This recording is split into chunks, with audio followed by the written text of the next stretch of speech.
नमस्कार दोस्तों, स्वागत है एक बार फिर से हमारे YouTube चैनल में जिसका नाम है आशीष सी त्रिपाठी। आज हम लेकर आए हैं आपके लिए ज्योतिष से संबंधित जानकारी। जानिए कुंडली में बाधक ग्रह कौन से होते हैं। प्रत्येक कुंडली में बाधक ग्रह अपनी एक भूमिका जरूर निभाता है। इसका तात्पर्य यह है कि किसी भी कार्य में बाधा या रुकावट उत्पन्न करने वाला ग्रह। जबकि भारतीय ज्योतिष ग्रंथों में बाधक दोष या ग्रह का विस्तृत वर्णन नहीं मिलता, इसलिए शोध का विषय भी है। जब भी कुंडली के अध्ययन करते समय कोई ग्रह देखने में योगकारी व लाभकारी प्रतीत होता है, परंतु वह ग्रह वास्तविकता में जातक को अशुभ फल दे रहा होता है, ऐसा ग्रह ही कुंडली में बाधक ग्रह की भूमिका निभाता है। इसको ऐसे भी समझ सकते हैं कि जब भी कुंडली में चर स्वभाव की लग्न जैसे मेष, कर्क, तुला, मकर क्रम संख्या से अगर समझें तो 1, 4, 7 और 10 क्रमांक की जो राशियां या लग्न हो तो एकादश भाव यानी 11वें भाव को बाधक भाव कहा जाता है।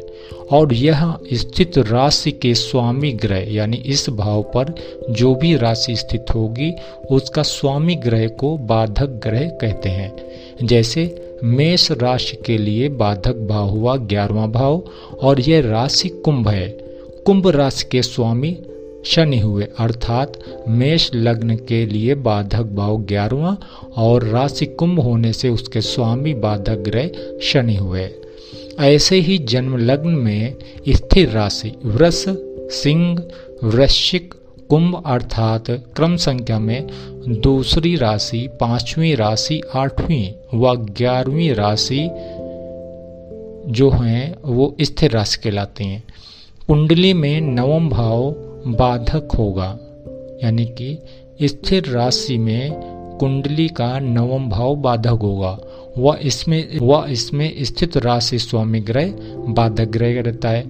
जैसे वृष राशि का नवम भाव में क्रम आएगा मकर राशि।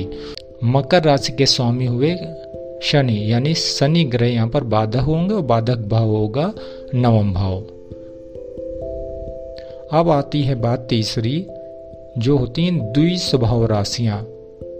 द्विस्वभाव राशियों में आती हैं मिथुन, कन्या, मीन राशियां तथा क्रमांक राशि में अगर देखें तो तीसरी राशि, छठी राशि, 9वीं राशि और 12वीं राशि जो होती हैं ये द्विस्वभाव राशियां होती हैं और इनमें सप्तम भाव बाधक होता है। जैसे मिथुन राशि या मिथुन लग्न की अगर बात करें तो सप्तम भाव बाधक हुआ।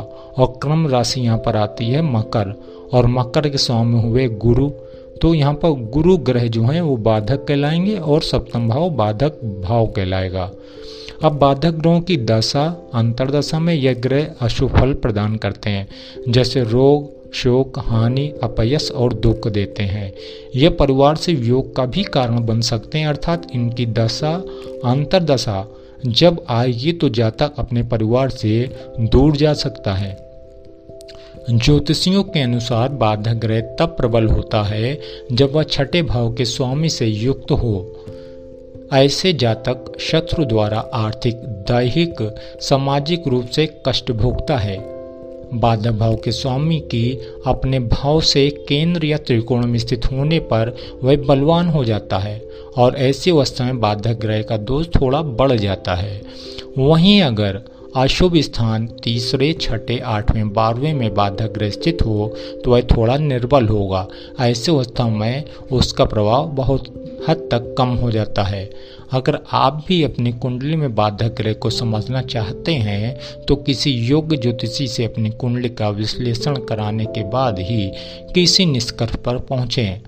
अगर आपको बाधक ग्रहों के उपाय समझने हो तो हमें कमेंट बॉक्स में लिखें। हम आपकी कुंडली में बाधक ग्रह कौन है और उनसे संबंधित उपाय क्या हैं, हम आपको कमेंट बॉक्स के द्वारा उसमें रिप्लाई कर बता देंगे। ज्योतिष संबंधित यह जानकारी आपको कैसी लगी कमेंट द्वारा आप जरूर बताएं। कल फिर मिलेंगे एक नई जानकारी के साथ, तब तक के लिए नमस्कार।